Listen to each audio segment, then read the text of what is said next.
Gente, eu vou passar um videozinho que circulou essa semana aí pelas redes sociais aí. Eu achei interessante, a Priscila me mostrou. Eu achei interessante pra gente abordar um pouquinho o tema da comunidade, né? Então, vou soltar esse vídeo. É um vídeo que tem duas pessoas. Tem como que é o nome dele?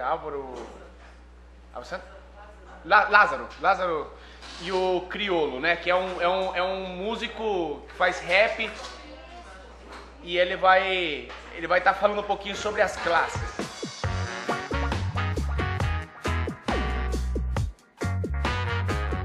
Você tem uma relação muito com comunidade, com coletivos, né? É daí que vem a rinha dos MCs, é daí que vem os encontros e os movimentos que eu vejo você participar. Não movimentos, às vezes, oficiais ou institucionalizados, mas eu vejo sempre você com uma turma, com pessoas que te inspiram, que te cercam. Periferias, né? Em geral, elas sempre dão bons exemplos. As pessoas têm um coração maravilhoso. Nosso povo, né? Nosso povo tem um coração maravilhoso, esplendoroso, solidário. No Grajaú, por exemplo, ali no Jardim Remberg, você tem o Chemalami, que é o Cheque Mate La Mission.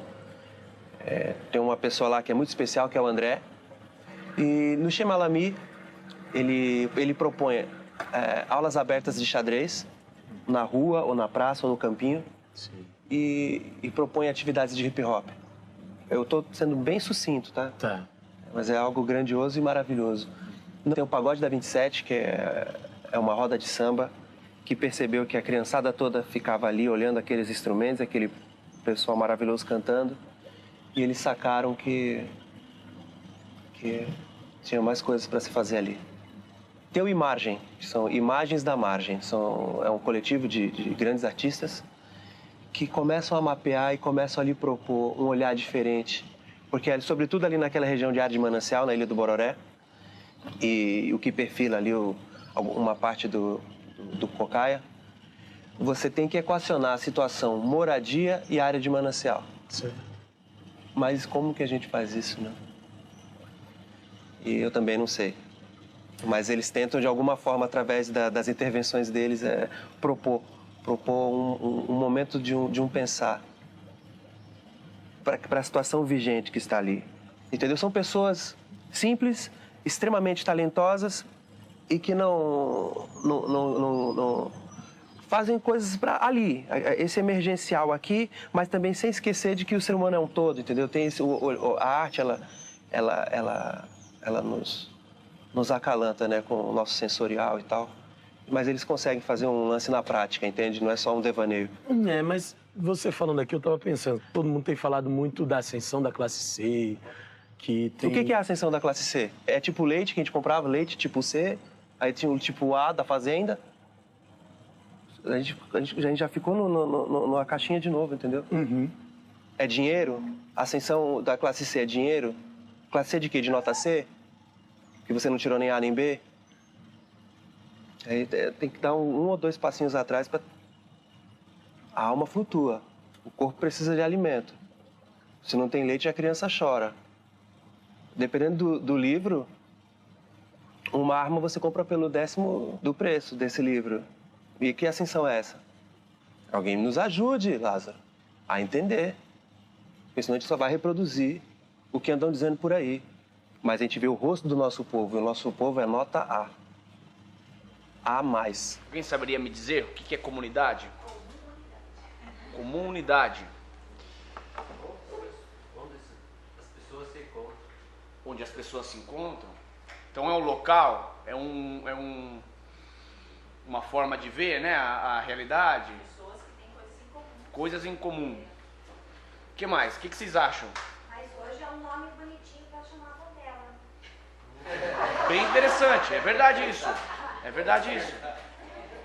É verdade isso. Por incrível que pareça, eu me assustei, porque quando eu fui procurar a definição, está lá toda a definição específica no final, favela. Já é uma definição.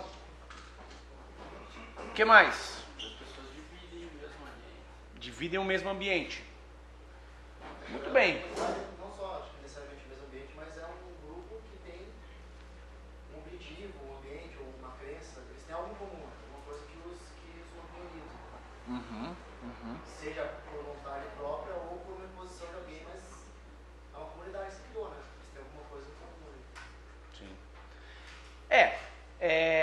essas definições elas são certas. A palavra comunidade, ela, pela definição, ela pode ser explicada em várias áreas, né? Você tem a comunidade biológica, que é o conjunto de seres vivos. Você tem a comunidade de países, que são um conjunto de países que se interligam, né? A comunidade europeia, por exemplo, né? Você tem a comunidade social da rede social, né? Que é da internet. Você tem a comunidade chamada de favela, né? Mas eu gosto bastante da definição social. Eu peguei ela para mostrar pra gente, que é essa daqui. Uma comunidade é um conjunto de pessoas que se organizam sobre o mesmo conjunto de normas, geralmente vivem no mesmo local, sobre o mesmo governo ou compartilham do mesmo legado cultural e histórico. Essa definição, ela nos dá uma visão um pouquinho da gente entender o começo da comunidade. Como que começou? Qual foi a primeira comunidade? Qual que foi a primeira junção que a gente tem na Bíblia? Na Bíblia, o nosso exemplo da comunidade na criação é o próprio Deus. O próprio Deus, ele é uma comunidade perfeita. O Pai, o Filho e o Espírito Santo, eles interagem entre si de uma forma perfeita. Hoje vocês trouxeram a Bíblia? Hoje vocês mantenham ela bem aberta, porque a gente vai circular bastante pelo Gênesis aí, e Gênesis afora, por todos os livros aí. Mas a gente vê lá, no começo do Gênesis, né, no começo da Bíblia, a gente vê que Deus Pai, Deus Filho e Deus Espírito Santo, eles estavam na criação, eles estavam no começo, e eles agiam em união e em comunidade. Então, Gênesis 1:1 fala lá, no princípio criou Deus os céus e a terra. Está falando do Pai. Daí, Gênesis 1:2, e o Espírito de Deus pairava, né, sobre a face das águas. E daí a gente vê que Jesus estava lá também, como verbo que deu vida, né? Então, em João 1, do 1 ao 3, né, fala lá, né, no princípio era o verbo estava com Deus e o verbo era Deus. Ele estava no princípio com Deus, todas as coisas foram criadas através dele, e sem ele nada do que foi feito se fez. Então Jesus estava no princípio, né? E a gente vê essa harmonia de Deus, né? Eles criaram o universo em conjunto, e o mistério da Trindade nos revela um Deus, que ele é um Deus pessoal, que cada um exerce a sua função, e eles têm uma harmonia, né? Um relacionamento entre eles, né? E essa era o exemplo que a gente tem, né? E que depois a gente vai ver Adão e Eva tinham, que foi a primeira comunidade de pessoas, né? A primeira comunidade pessoal na criação foi Adão, Eva e Deus. Então, assim, Deus se relacionava com eles, Deus caminhava com eles ali no jardim, né? Alguém abre ali em Gênesis 2, do 18 ao 20? 18 e 20. Alguém leu 18 e outra pessoa leu 20? Por favor. Disse mais o Senhor Deus: não é bom que o homem esteja só. Farei uma auxiliadora que ele seja idônea. Que ele seja idônea. E o 20? Assim o homem deu nomes a todos os rebanhos domésticos, às aves do céu e a todos os animais selvagens. Todavia não se encontrou para o homem alguém que o auxiliasse e lhe correspondesse. Alguém que lhe auxiliasse e lhe correspondesse. É interessante que a gente enxerga essa passagem como casamento, né? Mas a gente esquece que o próprio casamento, ele é uma comunidade. Ele é um conjunto de...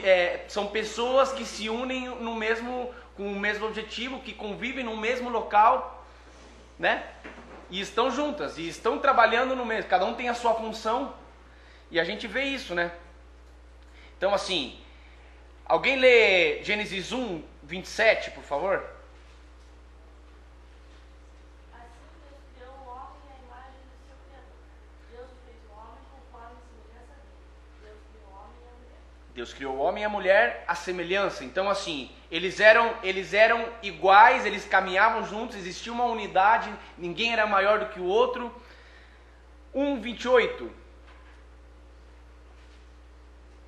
Alguém lê? Deus os abençoou e lhes disse: sejam férteis e multipliquem-se, encham e subjuguem a terra, dominem sobre os peixes do mar, sobre as aves do céu e sobre todos os animais que se movem pela terra.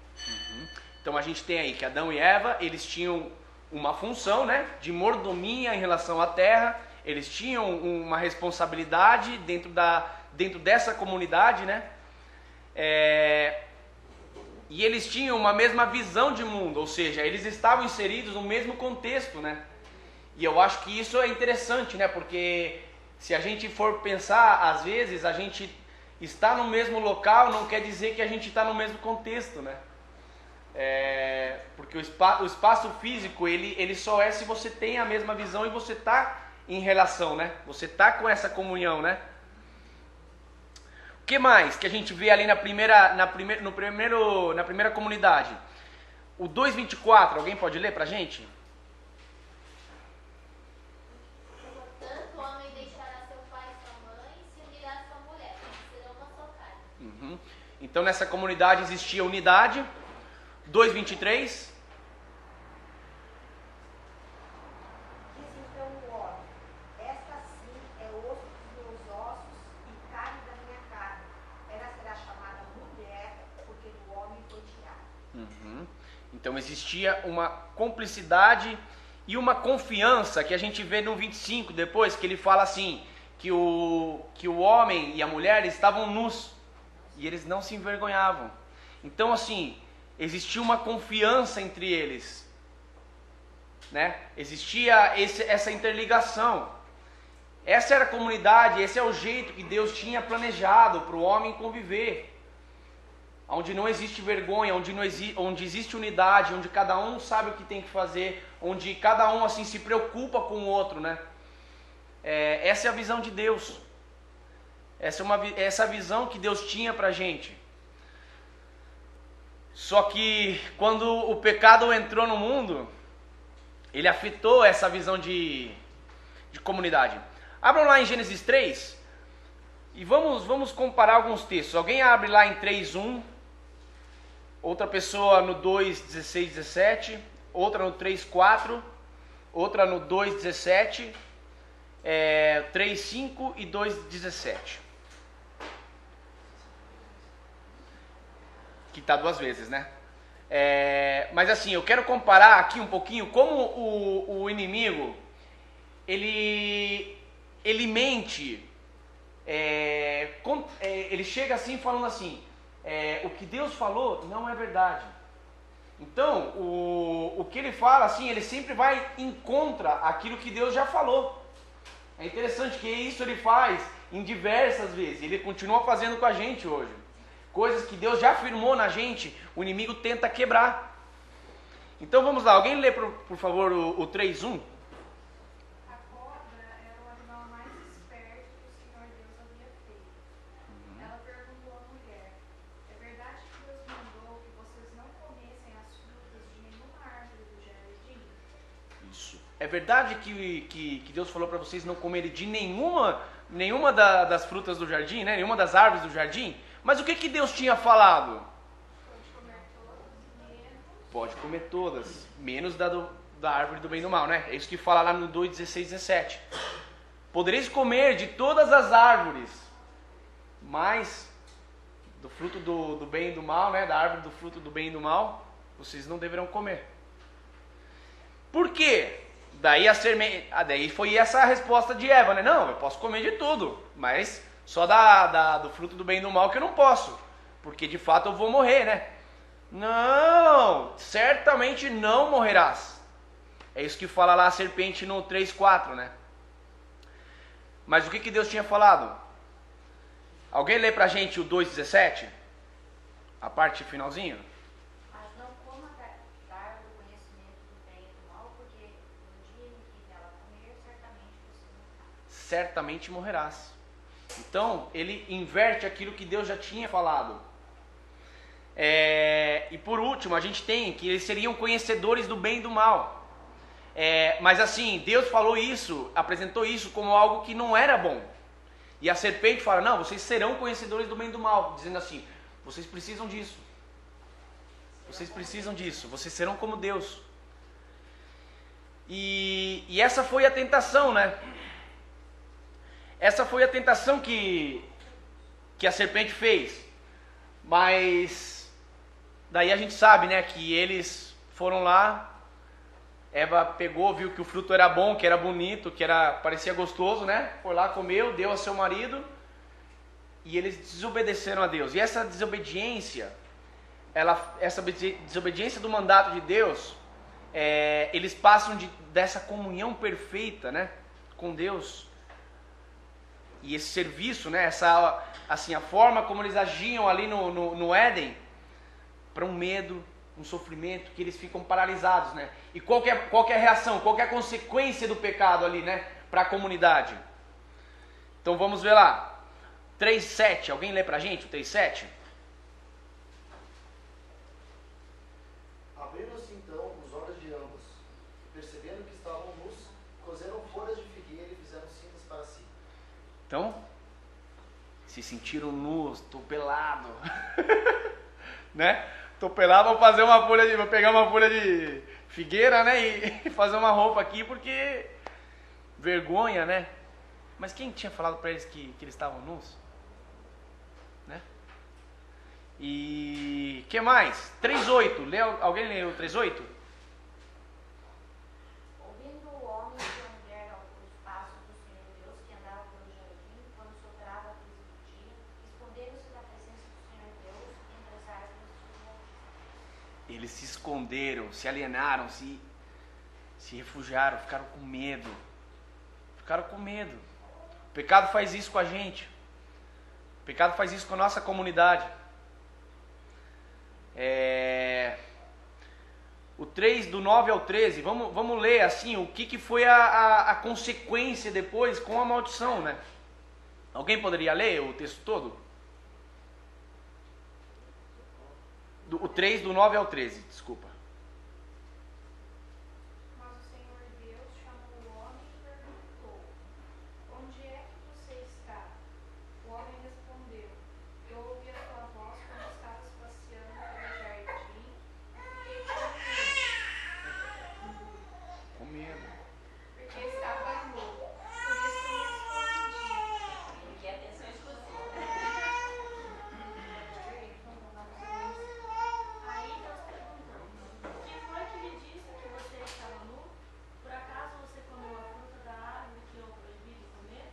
O homem disse: a mulher que me deste para ser a minha companheira me deu a fruta e eu comi. E eu comi. E depois ele pergunta para Eva: Eva, por que você deu fruto? Ah, não, foi a serpente que me enganou. Né? Então, assim, o que houve? O pecado entrou e o que ele faz? Ele começa a ter acusação. Um culpa o outro. Então, conflito, briga. Não fui eu, não foi outro. Isso daí nem acontece entre a gente, né? Acho que eu nunca vi isso daí, mas assim, acontecia lá. Né? E por último, né, assim, não vamos ler o texto todo, mas ele está aí, a gente vê que Deus fala assim, a consequência disso é que assim, o homem ia ter fadiga do seu trabalho, a mulher ia ter dor no parto, existiria inimizade, tanto entre o homem entre si, o homem entre Deus e o homem com a criação e a serpente, né? Exclusão, eles foram expulsos do jardim e morte. Gente, o pecado tem afetado isso e se você parar para pensar, se você sabe a comunidade onde você vive, você consegue enxergar todas essas coisas. Você consegue enxergar todas essas coisas na nossa comunidade. Vamos um pouquinho na frente. Vamos ver a segunda comunidade. Caim e Abel. O que aconteceu? Alguém lê pra gente lá o 4 do 1 ao 3. Adão teve relações com Eva, sua mulher, e ela engravidou e deu à luz Caim. Disse ela: com o auxílio do Senhor tive um filho homem. Voltou a dar à luz, desta vez a Abel, irmão dele. Abel tornou-se pastor de ovelhas e Caim agricultor. Passado algum tempo, Caim trouxe do fruto da terra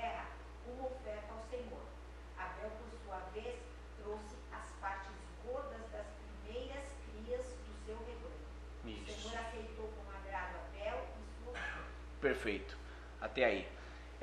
Então a gente vê assim que os dois ofereceram. Só que eu vi alguns comentários, realmente, eu acho que Caim não ofereceu o que tinha de melhor. E isso é interessante, né? Porque ele ofereceu. Ele ofereceu. Mas Deus não aceitou. Ele não aceita as migalhas, né? Nem por metade, né? Ele quer a gente por inteiro, né? Ele quer o que a gente tem de melhor, né? No nosso trabalho, naquilo que a gente tem responsabilidade, né? E então, qual que foi a reação de Caim, né? No começo, então assim, ele se ira com Deus, o semblante dele fica desfigurado, ele fica irado, né? E ele fala assim, pô, que droga, não sei o quê. Só que ele olha pro irmão dele e ele vê que a oferta do irmão foi aceita. Então, ele se ira com Deus e sente inveja do seu irmão. Vai lá e mata. E depois Deus vem. Alguém lê lá pra gente o 4:9? Disse o Senhor a Caim: onde está Abel, teu irmão? Ele respondeu: não sei. Acaso sou eu o tutor do meu irmão?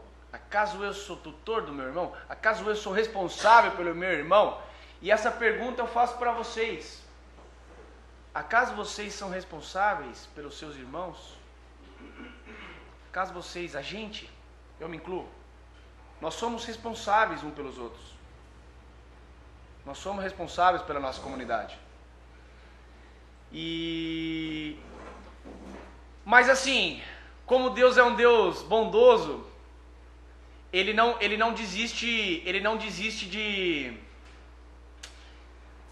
desiste do ser humano e da sua criação. Então, bom, primeiro eu vou falar sobre as consequências, desculpa. As consequências do pecado de Caim foi o quê? Deus falou assim, ele seria fugitivo entre seus irmãos, porque ele ficaria com medo, né, de ser atacado por eles, né? Então assim, Adão e Eva tiveram outros filhos, tiveram outras pessoas, então ele ficou com medo, assim, não, serei morto, né? E daí fala assim, você será fugitivo, né? Você sairá da sua comunidade. Então foi a primeira vez que houve uma exclusão, assim, de local, na verdade, né? Assim, tirando Adão e Eva saíram do jardim, mas assim, ele foi longe, ele se excluiu, ele foi para outro lugar, né?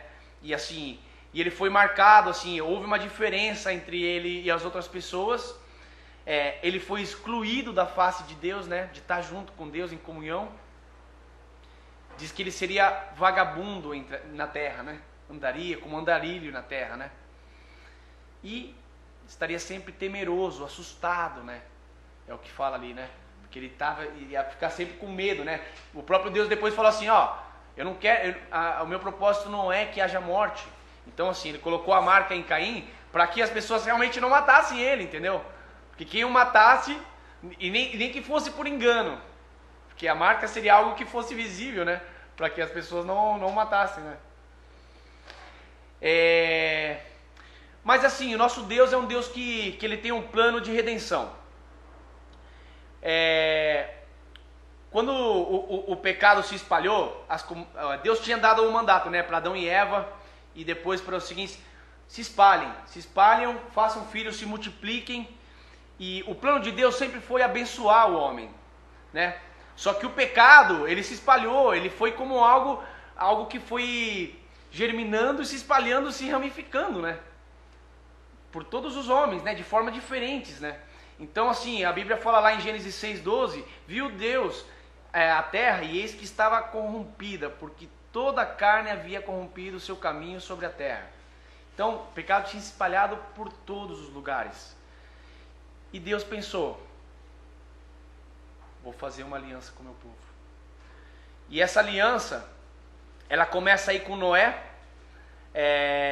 Deus faz um pacto com Noé e ele fala assim, junta a tua família, junta os animais, porque eu vou mandar um dilúvio, mas com vocês eu vou fazer um pacto e vou abençoar a tua descendência.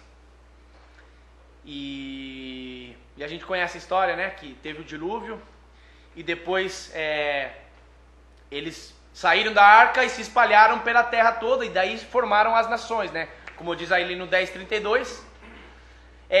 Depois a gente vê que Deus, depois de Noé, 10 gerações depois, a gente tem Abraão, que é descendente dele, 10 gerações depois.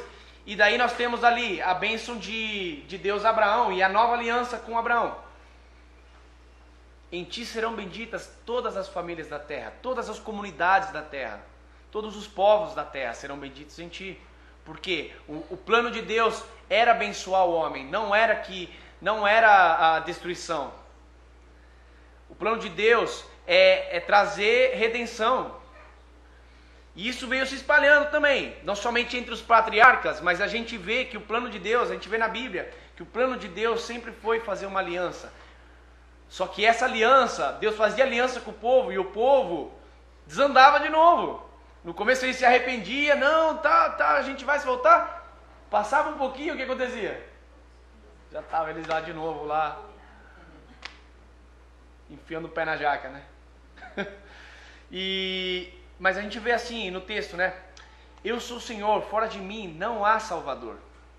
Questão assim, as pessoas se focavam no homem, eles queriam reis, eles queriam profetas, mas assim, eles se esqueciam que na verdade não é no homem que a gente está, é no próprio Deus em si que traz a redenção. E ele vinha mostrando isso, que olha, vocês pediram um rei, mas assim, vocês estão me negando como rei. Eu sou o Senhor. E o próprio Deus fala lá, eu gosto muito desse texto, né? Então, enviou ao seu povo a redenção, ordenou para sempre o seu pacto, santo e tremendo é seu nome. Deus já estava pensando nisso. Isso daí quem falou foi o salmista, profeta e rei também, que era Davi, né? É o salmo de Davi. Mas a gente vê que isso se espalha por tudo. Porque o plano de Deus era que houvesse um pacto, que houvesse uma aliança que não fosse corrompível. E essa aliança, ela veio através desse menino, esse menino que nos nasceu.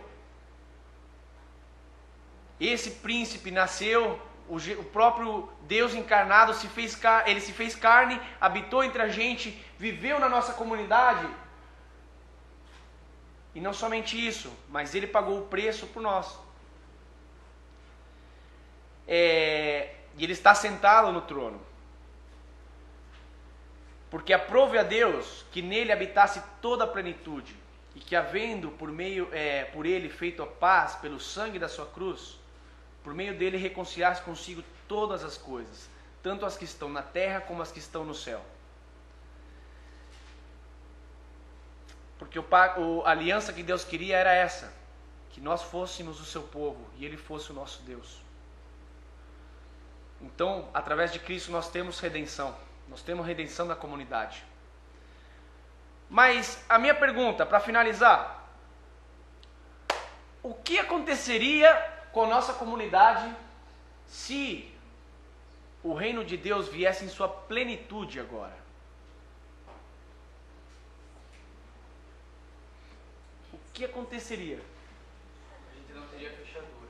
Não teria fechadura, segurança.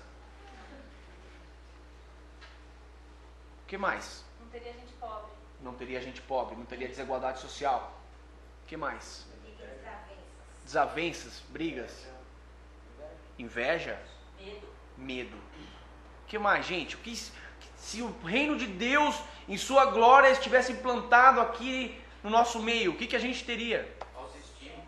Autoestima. Não teria morte. Não teria morte. Ausência do pecado. Não ia ter ninguém sozinho. É interessante, a gente pode pensar em várias coisas, mas assim,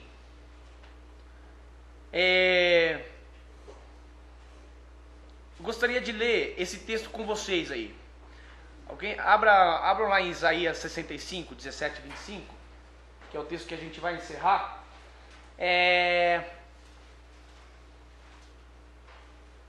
Vamos ler cada um versículo?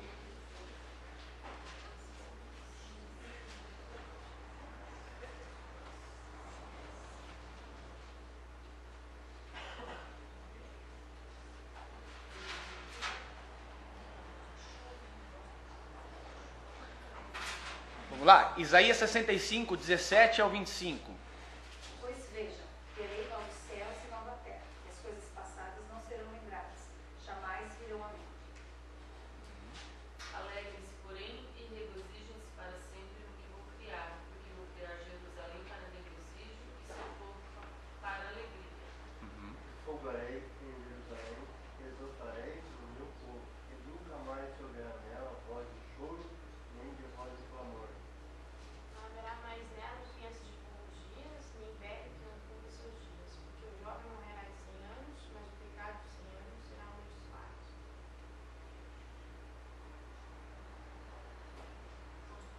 Construirão casas e nelas habitarão, plantarão vinhas e comerão do seu fruto. Não edificarão para que outros habitem, não plantarão para que outros comam, porque a longevidade do meu povo será como a da árvore, e os meus eleitos desfrutarão de todas as obras de suas próprias mãos. Não labutarão inutilmente, nem gerarão filhos para a infelicidade, pois serão um povo abençoado pelo Senhor, eles e os seus descendentes. Antes se clamarem, eu responderei. Ainda não estarão falando e eu os ouvirei. O lobo e o cordeiro comerão juntos, e o leão comerá feno como o boi, mas o pó será a comida da serpente. Ninguém fará nem mal, nem destruição em todo o meu santo monte, diz o Senhor. Amém. Gente, é interessante. Alguém sabe como que é medido o índice de IDH, de desenvolvimento? Educação. PIB per capita, acho que é. Uhum. Per capita. Mas tem questão de natalidade também. Ou seja, morte infantil. E assim, ou seja, morte na natalidade, né? Do velho, expectativa de vida. A gente tem algumas diretrizes, né? Que são importantes no reino de Deus. São a missão nossa. É isso. Enquanto a gente aguarda pela manifestação plena do reino de Deus, a nossa diretriz é lutar por esses ideais. É lutar pela esperança de que o reino está sendo, ele é, mas não por completo, mas a gente tem que avançar nesse sentido. E essa é a nossa missão, para que a gente transforme a vida da nossa comunidade do meio de onde a gente está. E essa é a esperança que a gente tem, essa é a missão que a gente tem, essa é a forma que a gente tem que viver. Que Deus nos abençoe, né? E nos direcione a isso, né? Amém? Queria convidar então a Erika e o Thomas, o Kleber, não sei se... o Kleber está ali atrás. Também a eles se achegarem, a gente ter a nossa introdução ao debate. Primeiro eles vão apresentar um pouquinho. Podem sentar, fiquem à vontade. Bom, para essa... Antes de eu falar deles, só queria botar, porque a gente esqueceu de botar a referência. A Cris lembrou pra gente, a gente tem que lembrar de fazer isso. Do texto que a gente foi passado essa semana, né, pra gente ler, é desse livro aqui, se chama O Reino Entre Nós, é do Maurício Cunha, da Vetwood. Maurício Cunha veio dar um curso aqui em outubro do ano passado, outubro do ano passado, e foi bem legal, e eu recomendo para todo mundo que quer pensar na sua atuação comunitária como igreja. Eu estou lendo esse livro pensando no nosso projeto lá no Caçador, está sendo muito bom para a gente refletir algumas coisas sobre a nossa prática. Então eu vou passar para quem quiser anotar a referência. Tá? Bom, para essa semana a gente tem 3 convidados especiais que atuam em tempo integral aí nessa esfera comunitária, como na verdade todos nós atuamos em tempo integral nas nossas comunidades onde a gente está inserido, mas mas eles estão atuando diretamente em alguns projetos. E bom, não vou ficar eu falando aqui, mas eu queria, antes da gente ir para o intervalo e depois voltar para o debate, dar um tempinho para eles explicarem como é essa chegada do reino de Deus na comunidade em que eles estão inseridos, esse trabalho de que eles estão tendo a oportunidade de fazer parte, e falar sobre como é o engajamento de vocês em cada um. Então, como hoje a gente tem 3, acho que podia dar 5 minutinhos para cada um falar, e daí depois a gente debate e tal, e vocês pensam melhor. Tô achando que o Thomas vai pegar o tempo da Erika aí. Ela vai. Muito bem. Ela vai usar o tempo dela. Quem quer começar? Não. Ladies first. Onde coloca isso? Aqui embaixo. Trouxe algumas fotos da comunidade, do projeto, do nosso trabalho lá, do Recanto da Esperança, que essa comunidade que nós podemos ver, a comunidade que nós estamos lá tem mais ou menos 700 famílias, e estamos fazendo várias atividades nesse lugar. Aqui temos em janeiro sempre um encontro que todos podem participar, do Adonia, que vai ter ensaio, tudo, e até apresentação, até aqui na igreja. E também temos uma porta aberta para voluntários. Nós temos vários voluntários do exterior, que além de aprender a língua, aprendem também uma cultura diferente. Que esse troca também para a comunidade, para essas crianças, é muito legal. Que eles estão percebendo e abre a visão para elas, tem uma coisa mais além das outras comunidades, tem uma coisa bem lá fora. Também as crianças, as atividades individuais, como as crianças atendendo a necessidade de cada um. Aqui está... está aqui. É da arte culinária, fazer uma coisa simples, mas faz sentir de eu faço parte da sociedade.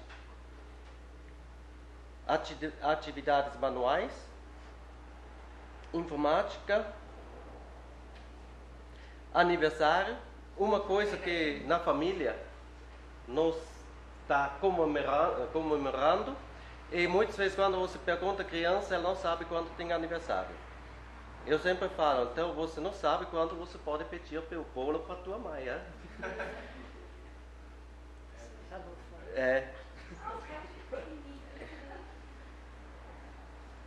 Era quando o GAP veio, né, fazer atividades, e também atividades com os pais, principalmente aqui com o Dia das Mães, que as crianças criaram uma quadra, desenharam uma coisa especial e entregaram para a mãe. Tá bom, agora é a tua vez.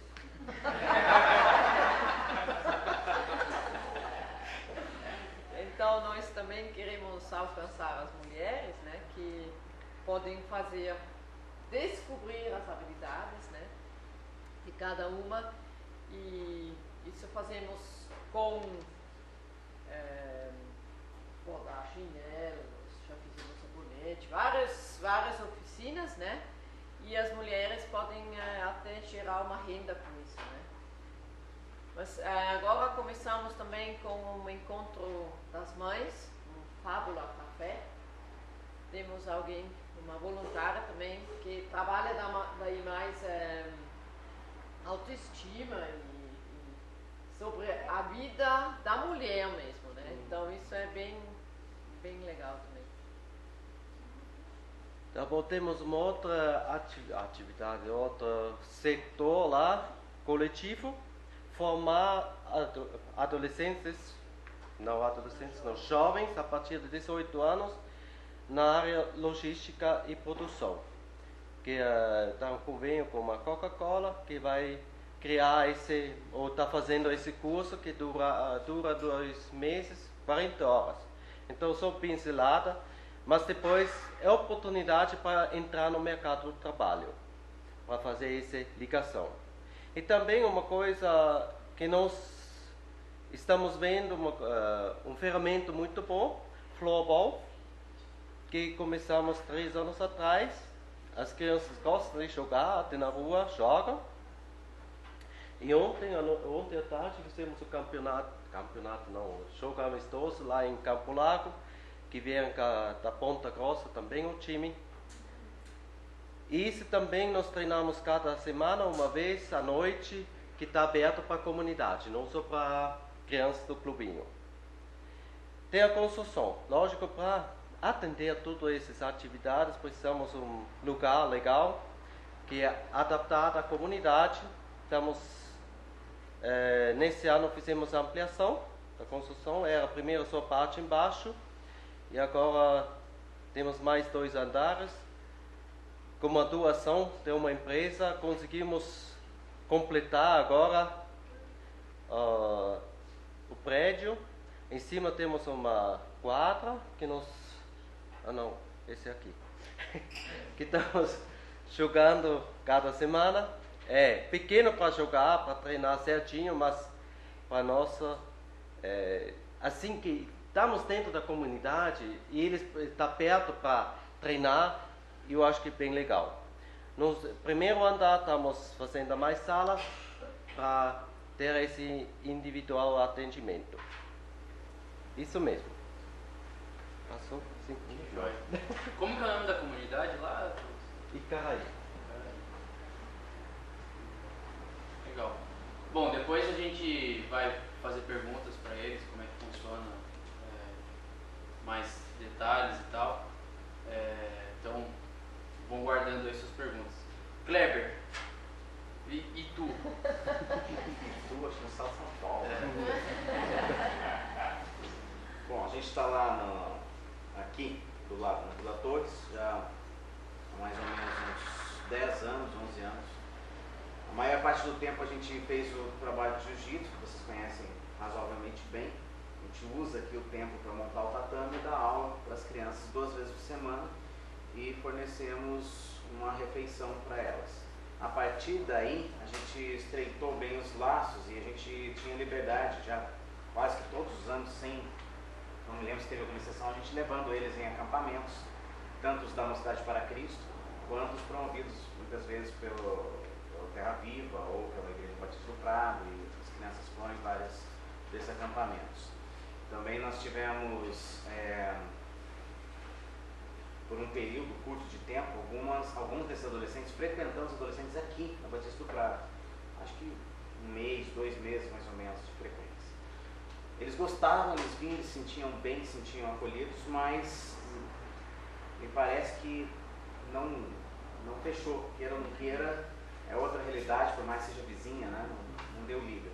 E aí a gente sentiu a necessidade urgente de implantar uma igreja lá dentro. A gente primeiro deu uma olhada nas igrejas que tinham lá, tá cheio de igreja lá. Aí fiquei assim, Jesus, vai mais um. Né? Mas a gente falou assim, vamos lá, porque as propostas não são necessariamente iguais, a teologia não é necessariamente igual. A gente acredita que a gente esteja indo com uma proposta bíblica, mas nossa, nós somos uma bolachinha do papatinho, não pode pensar isso, né? Mas vamos lá, vamos fazer o que a gente tem que fazer e vamos ver o que vai dar. Então começamos um trabalho, arranjamos um local lá para colocar um ponto de pregação. E esse ponto de pregação, na verdade, é um local onde a gente ia, sentava no chão, porque não tinha nada, e tocava violão, ficava orando, pedindo para Deus nos mandar estratégias e tal. E a coisa foi ganhando corpo, né? Então, num desses acampamentos se converteu um rapaz chamado Miguel. Não foi o primeiro a se converter, a gente tinha outros convertidos que frequentaram aqui na Batista do Prado e tudo mais. Aí aqui no Jiu-Jitsu a gente tinha um estudo bíblico no livro de João. Depois de toda a aula, terminava a aula, a gente fazia um estudo bíblico no livro de João. E aí se converteu mais um rapaz e eles foram nossos 2 primeiros batizados. Então a gente batizou no final, agora de novembro, 2 rapazes e eles frequentam a igreja, a comunidade eclesiástica Nova Aliança. Lá a gente tem culto aos domingos, escola dominical de manhã, vai começar daqui a pouco. A gente demorou para achar um horário. A gente começou às 9 horas da manhã, porque a tradição presbítero batista manda, certo? É uma coisa, né? Aí não deu certo, a gente passou por 9h30, 10, 10h30, 11, aí deu certo, colou, a galera vai, falou, beleza, é 11 horas, a gente também não reclama, joga um pouco mais no domingo, né? E a gente começou com uma sala de escola dominical pequena, começou com 4 crianças, hoje nós temos 3 salas de escola dominical, nós temos classes de adolescentes, que a gente passou a Vila Agora convidar o pessoal para vir aqui assistir, não sei se vem, eles são bem, vocês olharem assim e tal, e vão voltar, é capaz de eles voltarem. Então eu pedi até para vocês, na hora que chegarem, dar um jeito de acolher, colocar cadeirinha e tal, não fala muito com eles, né? Tipo, oi, tudo bem? Senta aqui, vira a cara, né? Mas tem lá os adolescentes que teoricamente vão vir para cá, tem a classe dos pititico, os cordeirinhos de Jesus, coisinhas de Jesus, e a classe dos mais ou menos, né? Então nós temos 3 classes de escola dominical e mais o culto à noite. Então nós temos alguns projetos que estão ainda no papel, mas estão começando a criar cara. A gente está juntando um violão, a gente percebeu que na vila tem muita gente que gosta de música e que queria aprender violão. Então tem a Thaís Pereira, enfim, eu vou lembrando dos nomes, eu vou lembrando do pessoal que gosta de tocar violão. A gente arranjou 3 violões, que só precisa arrumar um pouquinho as cordas, tá? A gente vai começar, não sei se tão em breve, mas vai começar aulas de violão. Assim que a gente se mudar, acho que todo mundo já está sabendo, a gente está para se mudar, falta pouco agora. Então tem a igreja embaixo, em cima é a nossa casa. A gente está terminando de arrumar, de limpar tudo direitinho, a gente vai se mudar para lá. Era para termos nos mudado em março agora, talvez fique para abril, porque falta fartura. Falta dinheiro, falta material, falta um monte de coisa. Então a gente está tentando terminar algumas coisas lá. A gente tem um orçamento imaginário na cabeça, cerca de 10 mil seria o suficiente para a gente terminar de arrumar tudo e se mudar para lá. Mas Deus nunca deixou faltar, a gente não se preocupa muito com dinheiro, a gente só fala assim, não é agora, né, Jesus, então tá bom. Mas aí vem, aí a gente faz no tempo de Deus e vamos para frente. E quando a gente se mudar, a gente quer começar também um curso de educação de filhos. A gente percebe ali que acho que vocês vão se identificar com isso, mas as crianças têm um problema sério de baixa autoestima. É assustador como elas têm uma baixa autoestima e elas acham que a vida delas tem que ser aquilo ali mesmo e que é quase uma heresia você pensar na possibilidade de querer algo melhor, né? Então o desafio de implantar o reino é mostrar que o reino traz dignidade à pessoa. Isso é muito difícil. A esperança deles, a esperança do pobre é a mega sena e Jesus é um amuleto.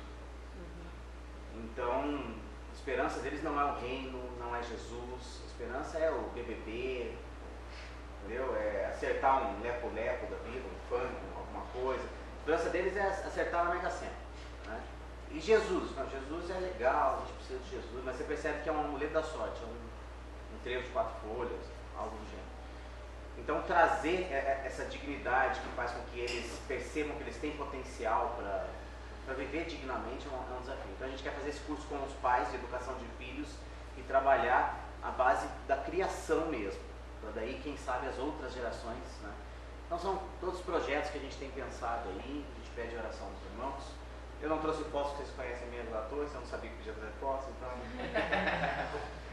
Mas enfim, não é muito difícil de ver fotos, a gente tem uma fanpage lá no Facebook e lá tem fotos atualizadas da escola dominical, de como estão as construções, a gente tem foto de antes e depois, uma série de estágios da construção lá. E é isso aí. Quem quiser visitar, tá pertinho, se a gente for a pé daqui até lá, vai dar uns 10 minutinhos, é só combinar comigo e a gente faz a visita lá. Quando você mora lá, vamos tomar café. Com certeza, chimarrão, churrasco. Beleza. Bom, a gente vai fazer um intervalinho bem rápido, antes da gente voltar pro debate, mas eu queria que vocês, durante o intervalo, fossem matutando nas coisas que a gente ouviu do Tércio, que a gente ouviu do Thomas, da Erika, do Kleber, e pensando também sobre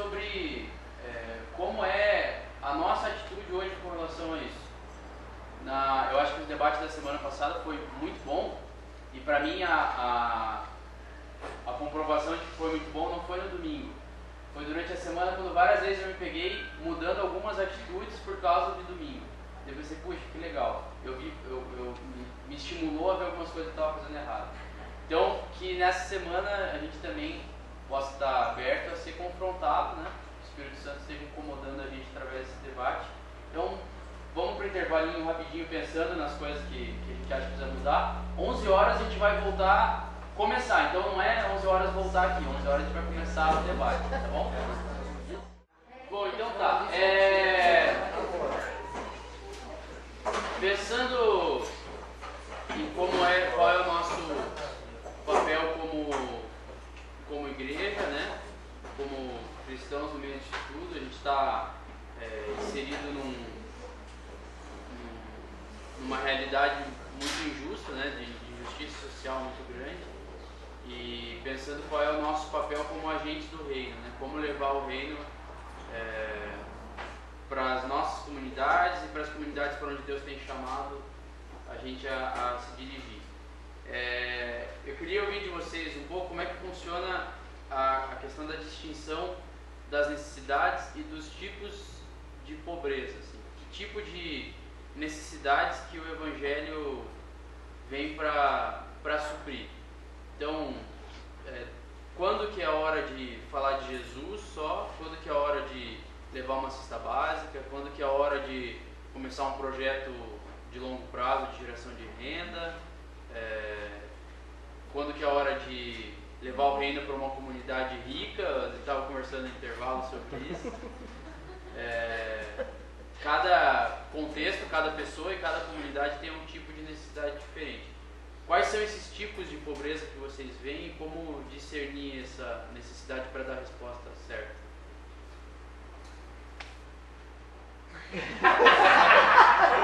Então, joga foto. Quando começamos o projeto lá, era mais necessidade da comida e alimentação. Mas como o governo mudou muito esse quadro,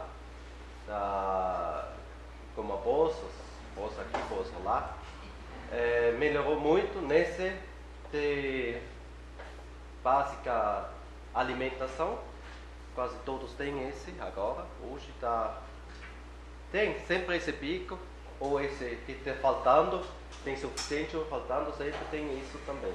Mas o que nós percebemos, a comunidade que nós estamos trabalhando, a sociedade, eu falo mais da sociedade. A sociedade está, digamos isso, desfarelando, está caindo em pedaços. Como nós ouvimos hoje também, a família é núcleo da sociedade, é a base da sociedade, e nós não temos nenhuma família, quase nenhuma, que está intacto. O que está funcionando como a família deveria funcionar.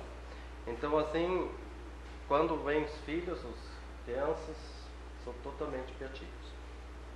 Esse nós percebemos que está faltando muito nessa área da educação, como o Weber falou também,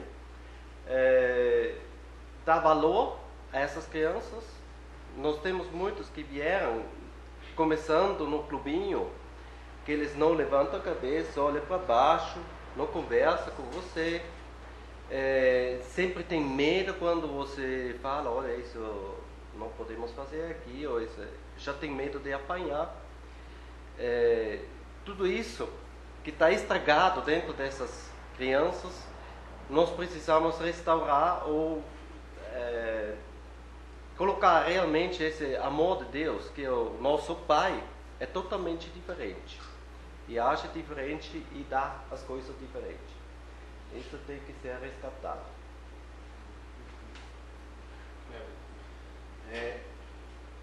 Acho que os tipos de miséria são em quase todas as áreas que você conseguir imaginar. Hoje,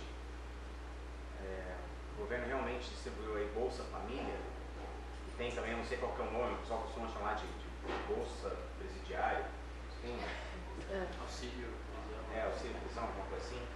E o pessoal ali da Vila Torres lança a mão desses dois recursos. Então você tem famílias lá que têm o seu dinheirinho, fazer suas contas e tudo mais. Mas você percebe que quando você só coloca a questão financeira, quando você só tenta auxiliar na questão financeira, acontecem umas, me desculpa por falta de melhor termo, mas umas anomalias, vamos chamar assim. Então você tem hoje, dentro da Vila Torres, pessoas obesas, muito obesas. Isso é uma coisa característica, né? E são subnutridas, porque o pessoal assimila que subnutrição tem a ver com magreza, mas não necessariamente, porque elas consomem demais carboidratos, açúcares e gorduras, ficam obesas e continuam subnutridas. Uma taxa baixa de proteína, de sais minerais e tudo mais. E aí você percebe que você só colocar recurso não resolve, porque você não mostrou para essa pessoa a possibilidade de um equilíbrio na educação alimentar, na educação intelectual. Então é na área intelectual, tem miséria na área financeira, ainda tem muita gente que sabe dessas bolsas, mas não faz uso, não sabe como, não consegue, a pessoa não tem a iniciativa de ir atrás de documentação para poder receber essa bolsa. Então ainda tem gente que simplesmente tem medo de tirar um RG, ele não sabe como fazer, ele tem vergonha de falar, ele está preso nisso. Então ainda tem a miséria, o pessoal que não consegue comer, né? Eu acho que a chegada do reino, quando que a gente tem que intervir? É hoje já, é agora, não tem. É sempre urgente. É sempre urgente. Incrível, a demanda é assustadoramente grande. Como que a gente deve fazer? A gente deve sair correndo e fazer e pronto? Eu acho que não. Acho que tem um espaço sim de se preparar, né? De aprender, de entender, mas a gente precisa assimilar uma informação dentro do coração da gente, que a gente não precisa fazer isso parado, a gente pode fazer isso já em interação com aqueles que nos rodeiam. Quando a gente fala de miséria, a gente não precisa falar de favela, de bolsões de pobreza. Quando a gente fala de miséria, a gente pode olhar para o pessoal que está sentado do nosso lado na carteira na faculdade. Vê lá se não são meus meninos lá, gente, faz favor. Se for, já bota umas cadeiras aqui, ó, eles ficam, eu acho. Se for, né? Se não for. Mas hoje essa miséria, ela atinge os nossos amigos, nossos familiares. A família desestruturada não é um privilégio, ironicamente falando, da pobreza. Não é mesmo, né? Não se limitou a nenhuma classe social. Isso é um câncer que tomou toda a família brasileira, entende? Então a nossa atuação de ser sal da terra, ela tem que ser imediata, ela tem que ser já. A gente tem que ir estudando e fazendo, porque a gente já está convivendo com esses. Já está acontecendo, a gente já tem que desempenhar o nosso papel nesse sentido. Não era não, né, Gui? Não era não? Chegou. Legal. Pessoal, quem quiser ir perguntando também, participando, só avisar. Eu tenho uma pergunta que até a gente colocou lá. A questão é a seguinte, como a gente pode se envolver de uma forma, assim, vocês indicariam para nós, vocês não conhecemos, entrar com algo novo, participar já com coisas que já existem, como fazer esse mapeamento, né, de como a gente pode fazer parte, não assim, porque eu acho que não é fazer para o outro, mas assim, estar junto e auxiliar, né? Você é um auxiliador, você não é quem faz, né? Assim, nesse sentido. Acho que a gente tem que tomar um cuidado quando você fala isso me vem muito à mente, assim. A gente tem um costume de quando a gente vai fazer vai promover alguma ação, a gente achar que a gente tem algo a oferecer. A gente até tem, a gente tem um reino para oferecer, a gente tem um conhecimento bíblico e tudo mais. Mas a gente tem que tomar muito cuidado para a gente não chegar numa posição de superioridade que tem algo. Eu falo, só tem um negócio aqui com vocês que é maravilhoso e tal. Essa arrogância é sentida e é rejeitada, né? E a gente, quando vai numa postura mais humilde, a gente é melhor acolhido. E o negócio não é mostrar para você o que você tem que fazer, mas vou buscar junto com você soluções, né? E direcionando um pouco aí dentro do que você falou, eu acho que o ideal seria a gente começar com quem já está fazendo e sentir as necessidades. De repente você sente a necessidade e você fala lá com o diretor do projeto e tal, puxa, mas e isso, assim, assim, assim? Aí o diretor fala, poderíamos, sim, talvez, não. E você sentindo que é uma necessidade real, você conseguindo suprir aquela necessidade, se por conta própria, se abrindo outro projeto, acho que isso não é muito importante. Mas acho que começar com quem já está fazendo é melhor para se inserir no contexto. E a partir daí, então, né, tentar atender novas demandas. Eu queria botar uma outra pergunta, eu acho que daí vocês veem, quem quiser responder. Mas sobre a questão do papel da gente como cristão, aonde que a gente se insere? Porque vocês falaram nas duas realidades, tem a questão das bolsas que vieram a dar esse suporte pro emergencial, né? As pessoas talvez antes morressem de fome, agora não morrem mais. Então tem esse papel importante. Mas qual é o papel da gente como cristão em exigir a atuação do Estado e qual é o papel da gente como cristão em ir lá e meter a mão na massa mesmo e fazer? Porque às vezes a gente acaba se acomodando numa situação, num papel de criticar o Estado. Porque essa desigualdade absurda, que o Estado cobra muito imposto e não faz nada, porque o Estado é corrupto, porque é isso mesmo, porque a política é uma droga. Só que enquanto a gente está falando, a gente não está fazendo. O que vocês acham que é mais importante do ponto de vista do nosso papel como cristãos, se essas coisas caminham juntos, como é que é a gente exigir do Estado ou a gente ir fazer?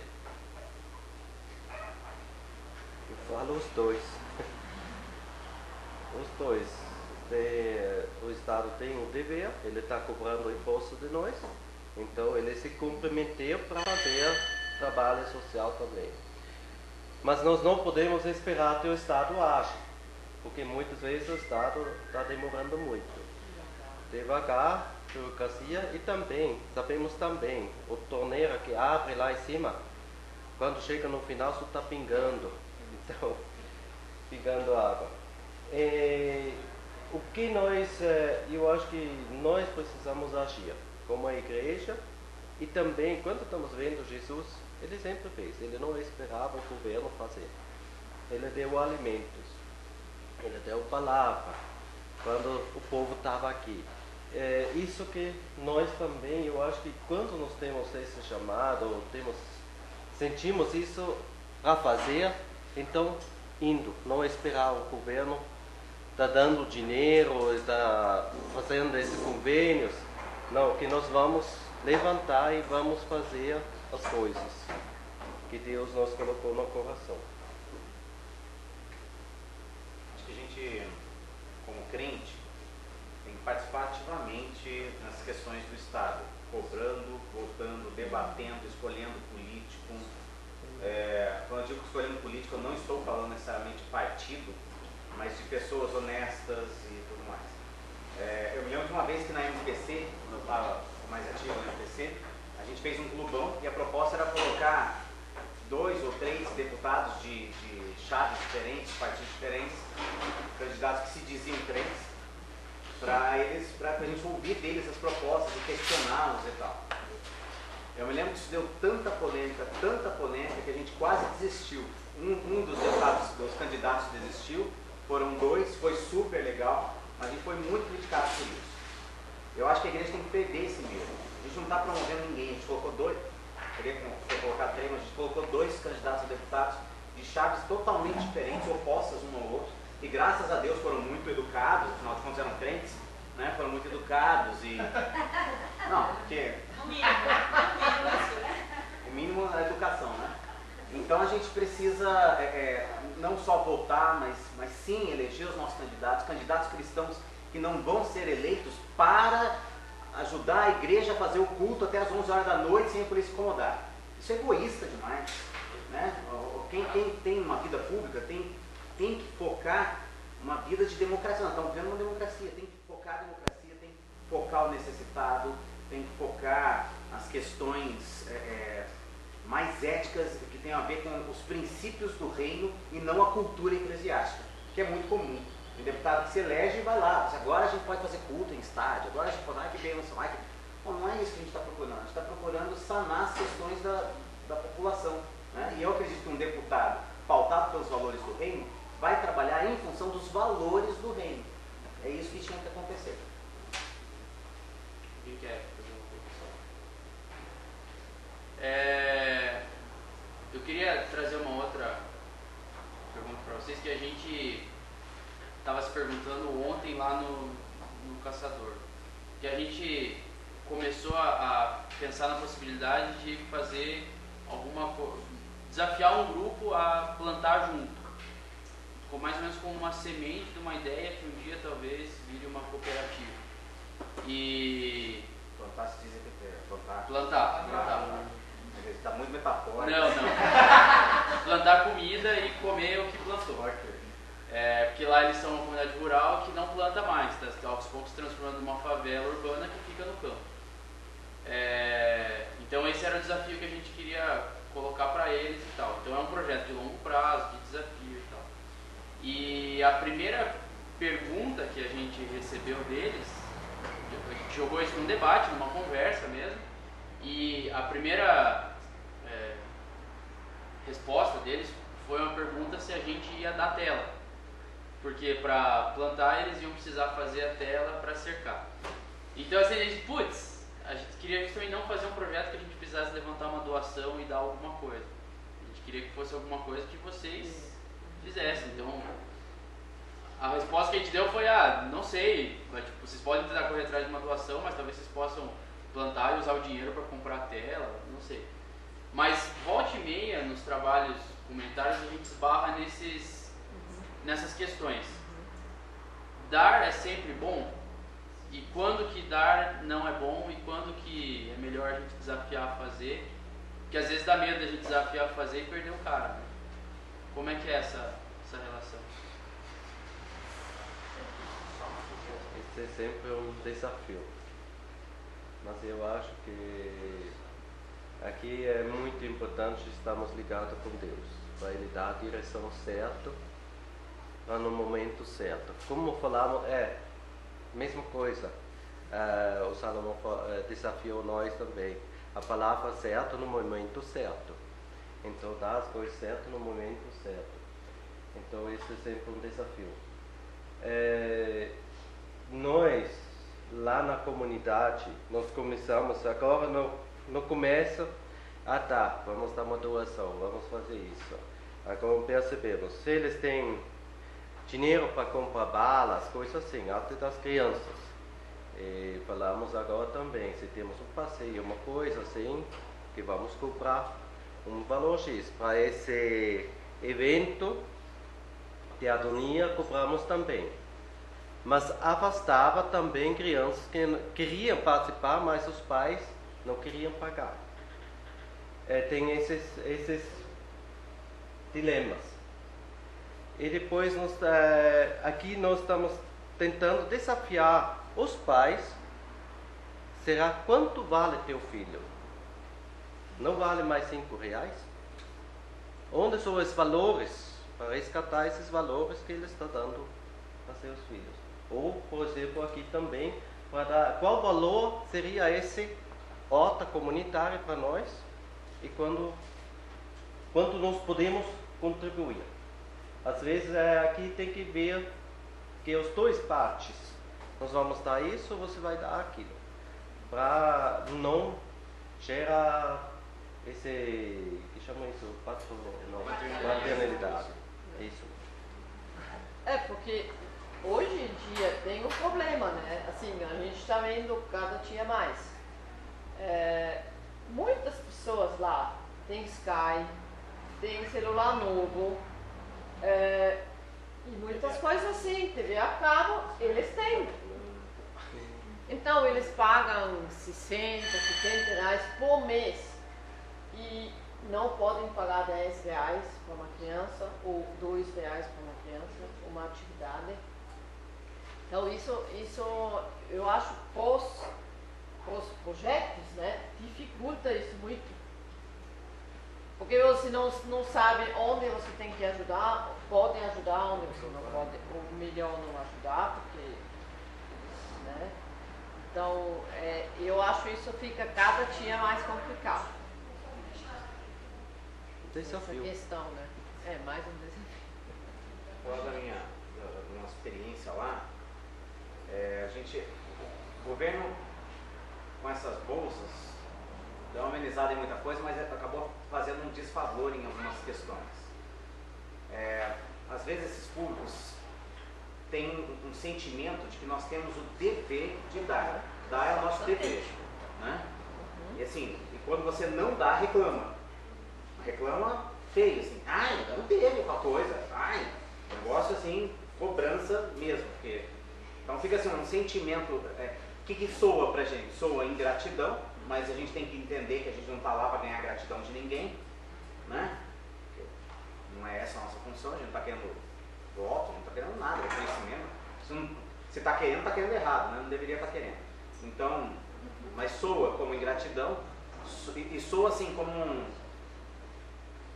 é um sentimento assim de total dependência. Olha, eu nasci, agora vocês têm que cuidar de mim aí. É isso que o governo acabou ensinando. O que a gente faz lá? O que a gente dá, efetivamente dá? A gente tem o jiu-jitsu, a gente dá uma refeição no jiu-jitsu. Tem dia que não tem, eles já entenderam isso e não reclamam, e beleza. Tem dia que é castigo. Teve uma vez só que foi castigo. Eles sujaram, eles derrubaram copo plástico, papelzinho de cachorro quente aqui e tal. E eu tento assim manter isso aqui o máximo limpo que dá para manter, né? Porque é emprestado, porque com muito carinho, muito amor e tal. E aí quando eu vi aquilo eu deixei eles 2 semanas sem lanche. E eles falaram assim, bem feito pra gente, internalizaram isso, entenderam e ficaram numa boa 2 semanas sem lanche. Mas a gente dá esse lanche, a gente tem a escola dominical, depois da escola dominical a gente dá também uma refeição lá na escola dominical. Outra coisa, nós temos um público de viciados, transeuntes que moram na rua, viciados especificamente em crack. Essas pessoas não têm absolutamente nada e é muito difícil, para você abordar, ter um projeto com esse público, você tem que ter uma estrutura muito maior e melhor. O ideal seriam parcerias, coisas que a cena ainda não tem e está procurando. Se alguém souber, gente, boas parcerias, além do projeto Redentor, que sempre está cheio de gente lá e tal, enfim, vocês podem, eu estou aberto, tá, a ouvir. Mas o que a gente faz? Chega lá a pessoa que a vila chama, pejorativamente, é ofensivo, mas chama de noiado.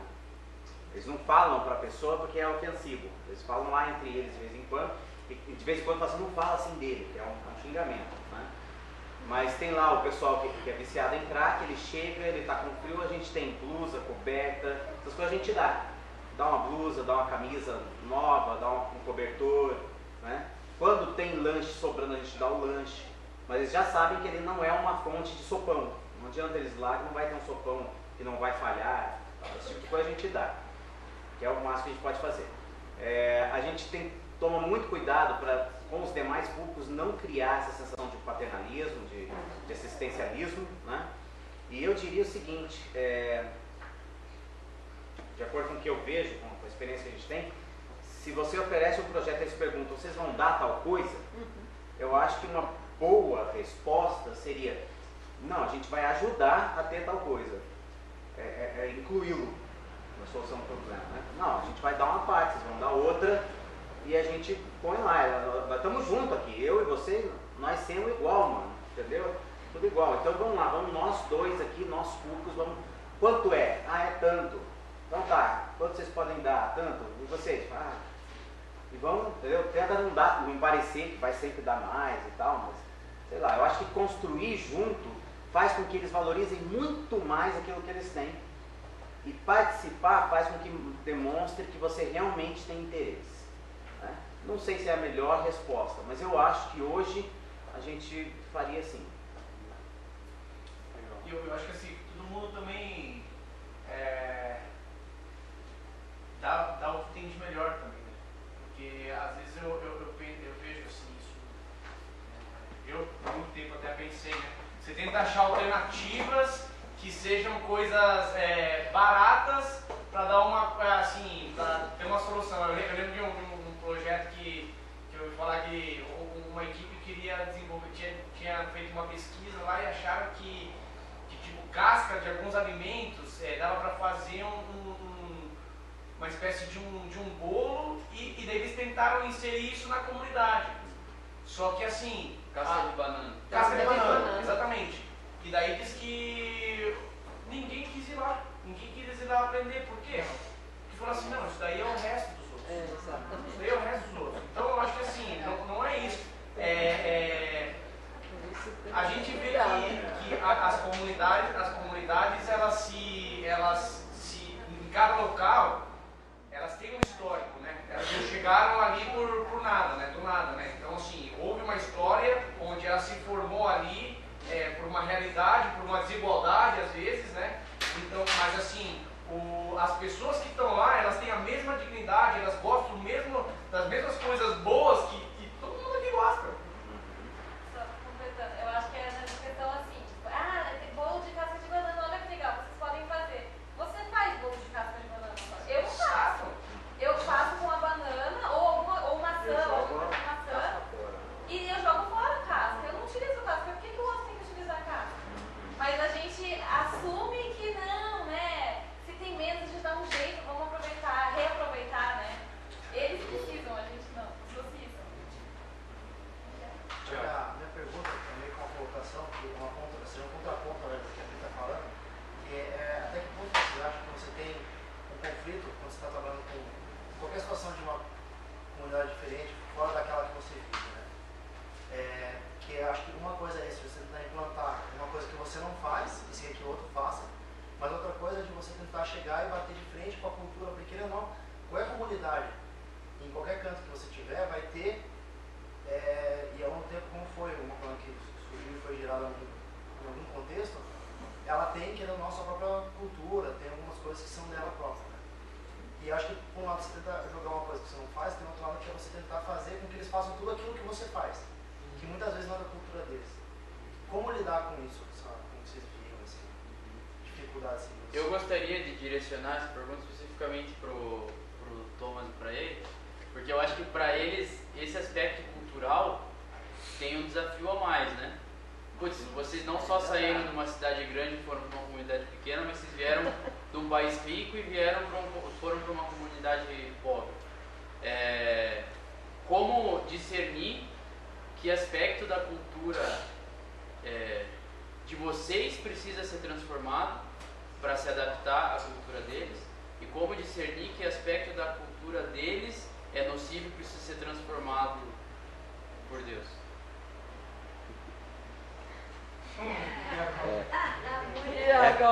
É um caminho de 20 anos. Que estamos aprendendo ainda, Aprendendo né? ainda.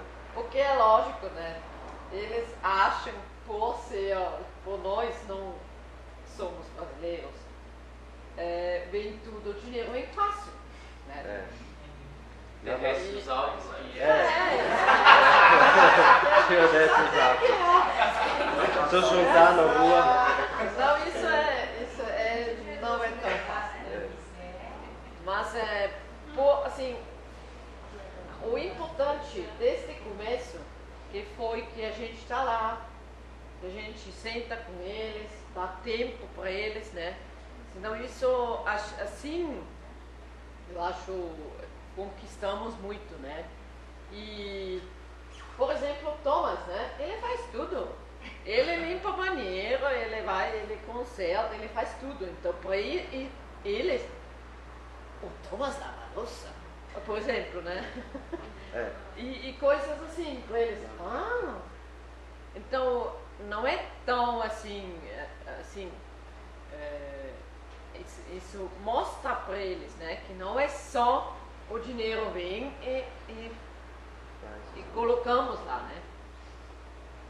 É que nós percebemos também, no começo estamos muitos em dúvidas por causa sobre a educação, tudo isso. Mas depois, como fizemos uma vez um curso, como educar seus filhos, e percebemos tudo que estava nesse ensinamento, nós recebemos junto também, e estamos na mesma linha. Só aqui, percebemos que tem que mudar as coisas também, o pensamento tem que mudar. E isso demora muito, isso não muda de hoje para amanhã. Mas quando chegamos na comunidade e fizemos a pesquisa, a maior preocupação da comunidade é: vem alguém, vai começar o projeto, depois nos abandona. Isso é a maior dificuldade que a comunidade tem.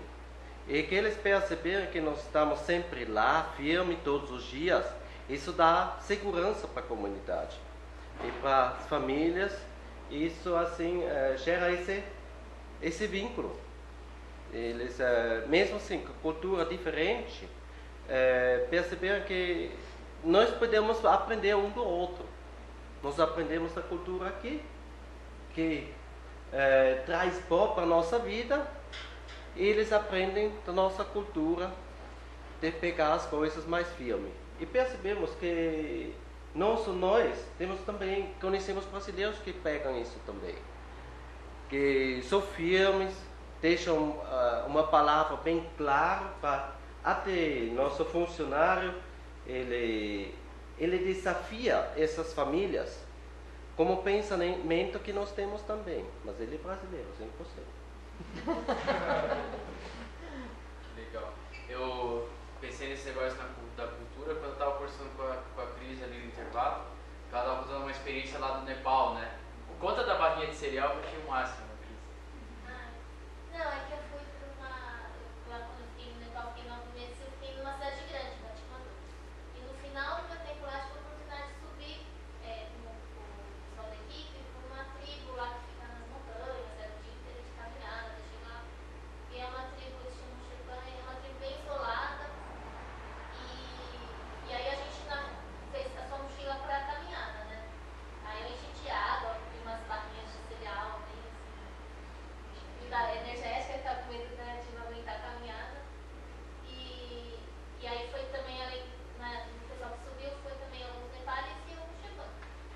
Só que aí, conforme a gente sentava para comer, eu percebi como a gente é individualista, né? A gente tem a nossa água, a nossa barrinha de cereal, e eu trouxe as coisas para mim, se o outro não trouxe para ele, azar, né?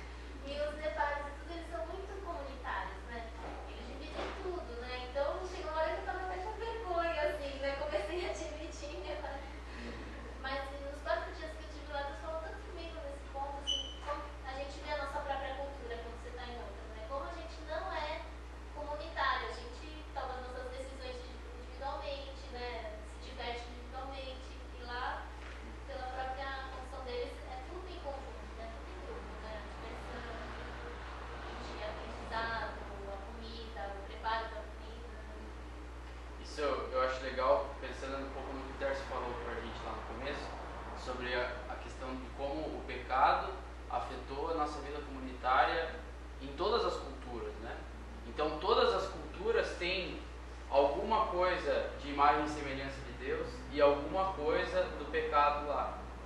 E a nossa cosmovisão, que é o óculos que a gente enxerga o mundo, a lente que a gente usa para enxergar o mundo, ele tem as duas coisas, tem coisas boas e coisas ruins. Então eu acho que o grande desafio, pelo que vocês estavam falando, assim, é a gente não enxergar com o nosso óculos, não enxergar com o óculos da comunidade que a gente está inserido, mas enxergar com o óculos da Bíblia e confrontar isso e usar o que é bom da cultura e descartar o que é ruim da cultura. E isso vale pra gente, né? A gente normalmente parte do nosso pressuposto, que a nossa cultura é boa, mas a nossa cultura também tem um monte de dificuldades. Assim. Eu queria só acrescentar uma questão do Thomas da Érica, né, que eu tive a oportunidade de ficar alguns dias ali, é a questão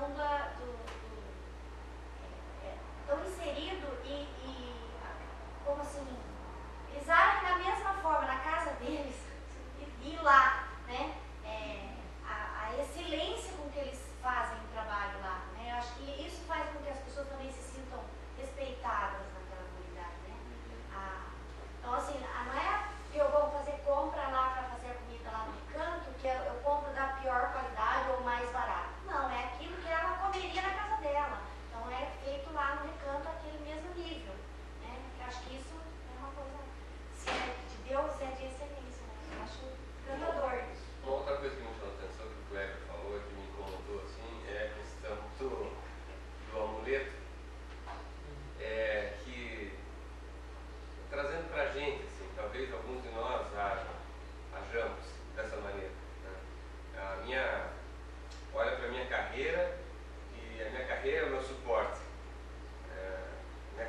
vai me dar coisas boas?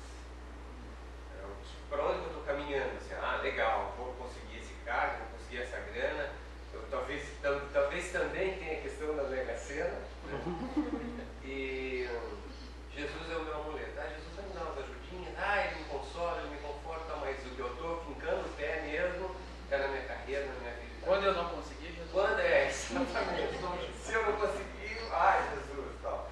Então, eu acho que isso é muito importante, porque nessa esfera, a gente vivendo isso, vivenciando isso, não tem como fugir disso. Se você vivencia a centralização de Jesus na tua vida, não tem como você olhar para uma comunidade carente e falar, não, eles estão na deles. Não, você vai falar, eles precisam de Jesus também. E eu vou lá com verdade viver isso, né? Isso foi muito legal, porque é uma lente, isso que você falou, uma lente para a nossa vida. Olhar para a gente, puxa vida, quanto de importância e de centralidade tem a figura, a pessoa de Jesus na minha vida, né? E quanto eu dependo dele.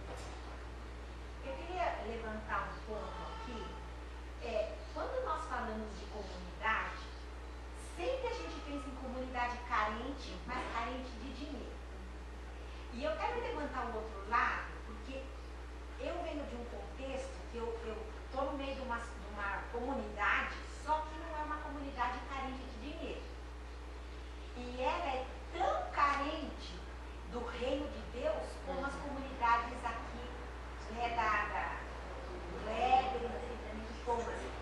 Então, eu acho que a gente, até o grupo, vocês só trouxeram pessoas de comunidades carentes de dinheiro. Vocês não trouxeram pessoas para falar de comunidades que não tem problema de dinheiro. E tem o outro lado também. Porque a gente vê lá onde nós trabalhamos, né, Mari?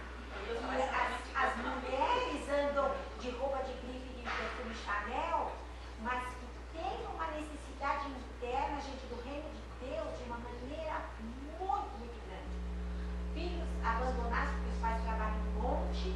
Ou estão no lazer. Ou estão no lazer, tem que fazer bolsa, tem que fazer tal. E os filhos largados por ali, se envolvendo com drogas e tal. Então, também são comunidades carentes, né? Não de dinheiro. Então, a gente tem que ver isso aí também. A maior pobreza é aquele que só tem dinheiro. Porque o dinheiro, exatamente, tá tudo bem porque eu tenho dinheiro. Ele tá lá com o seu carrão, tá lá com as suas coisas, mas assim, é pobre, tá ali, e às vezes assim, a gente vê isso, né?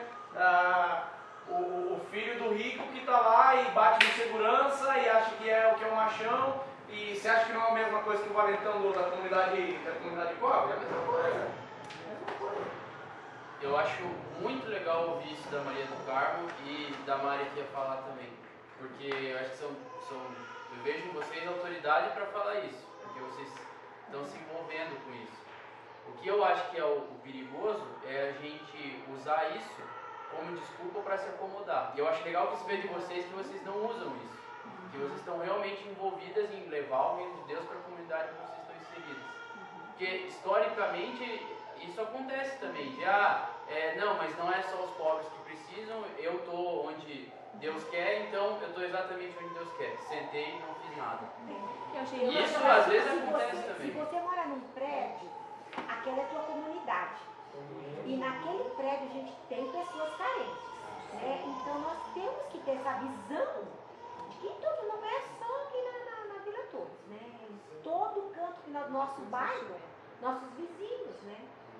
E até eu acho que isso é mais difícil do que numa comunidade carente. Você tem que quebrar o orgulho das pessoas que acham que tem tudo, que acham que não precisa de nada. Uma coisa que eu achei interessante daquele texto, da proposta de leitura dessa semana, é que ele falava de que nós somos salvos para as boas obras. Então, como é importante você levar a salvação independente da classe social, porque quando a pessoa tem essa salvação em Cristo, ela quer fazer aquilo que Deus faria.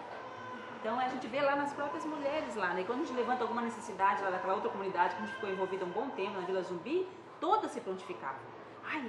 Igual a gente estava pensando muito sobre isso, que a gente envolveu em construção de várias casas na Vila Zumbi. E famílias foram restauradas, tiradas daquele bolsão de pobreza. Então nós somos muito paternalistas, porque as mulheres também se motivavam, não, vamos fazer isso, fazer aquilo.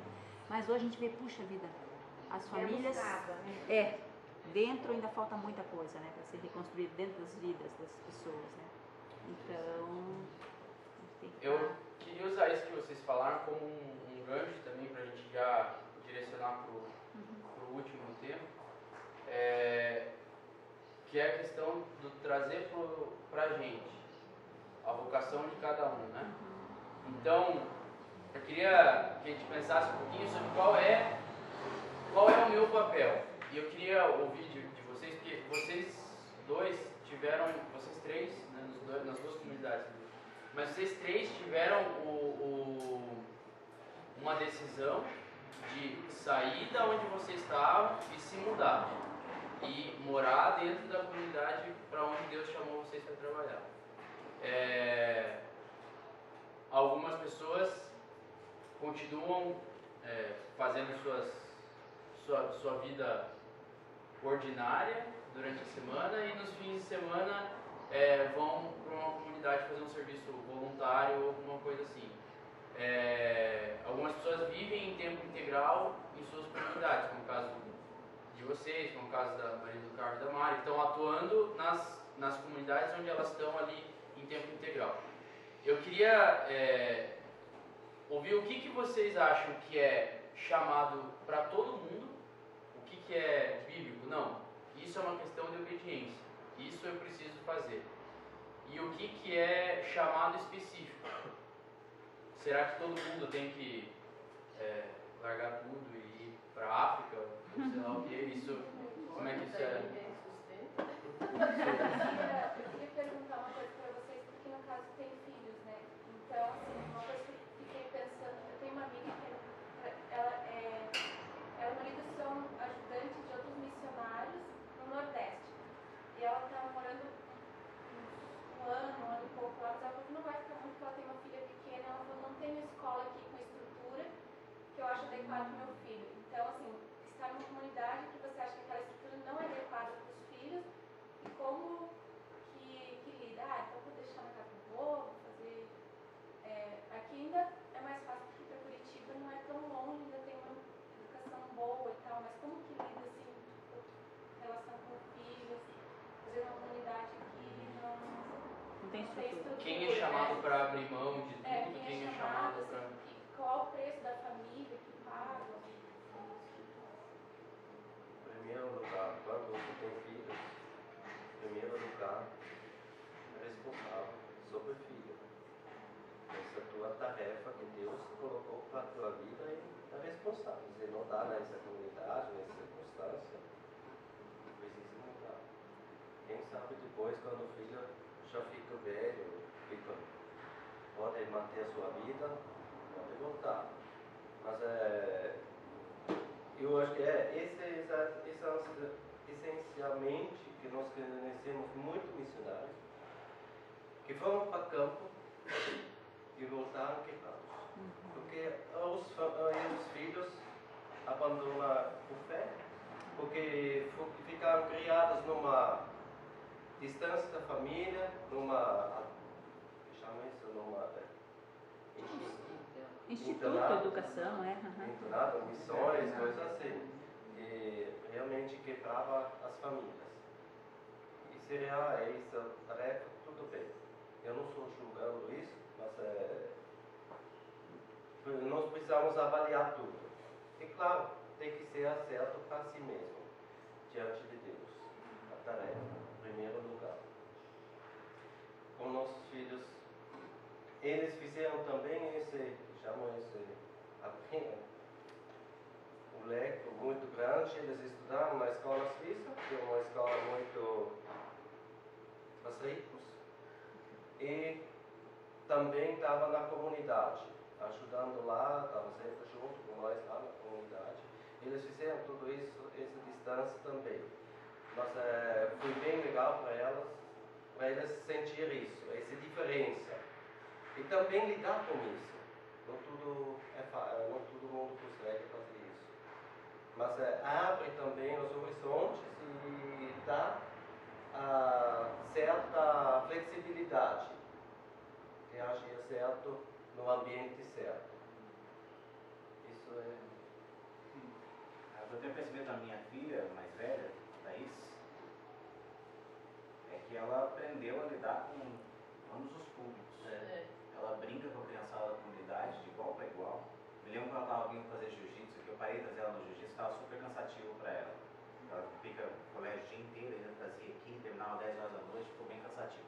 Mas ela brinca, e os meninos da vila têm umas brincadeiras de menino e da vila, ou seja, então eles viravam o mortal do lado dela, só viu o pezinho falando, eu gelava e ela tá assim. Mas é assim, eu achava super legal ela brincar no meio, às vezes eu sabia que talvez ela fosse levar uma pancada mais forte e tal, mas eu deixava, é isso aí mesmo. Então para elas foi, para Thaís, que é mais velha, a Júlia ainda não sente muita diferença de nada, mas a Thaís ela transita de um meio para o outro com muita facilidade. Né? A gente quer ficar até, aqui na vila, até ela ter uns 10 anos, depois a gente sabe que a adolescência hoje em dia chega um pouco mais cedo, a gente pretende sair de estar morando na vila durante o período dela de adolescência e depois sentir se tem que voltar, se não tem, mas não necessariamente parar o trabalho. Ou passar o bastão, ou continuar, mas não morando, enfim, né?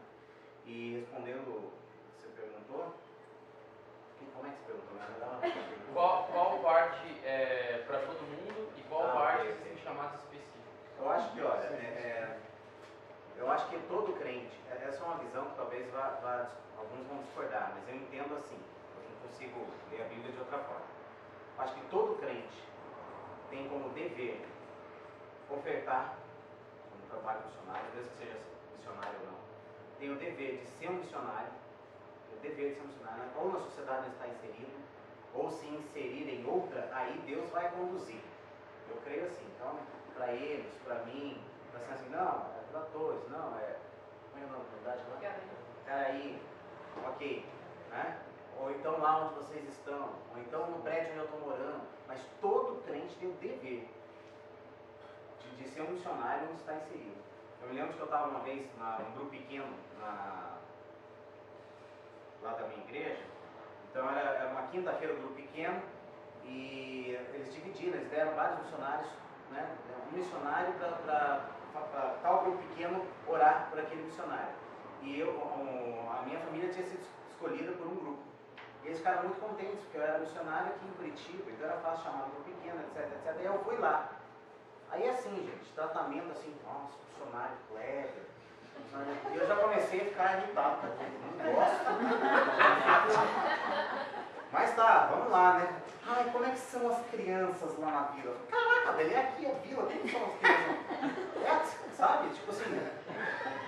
Mas aí eu respondia, né?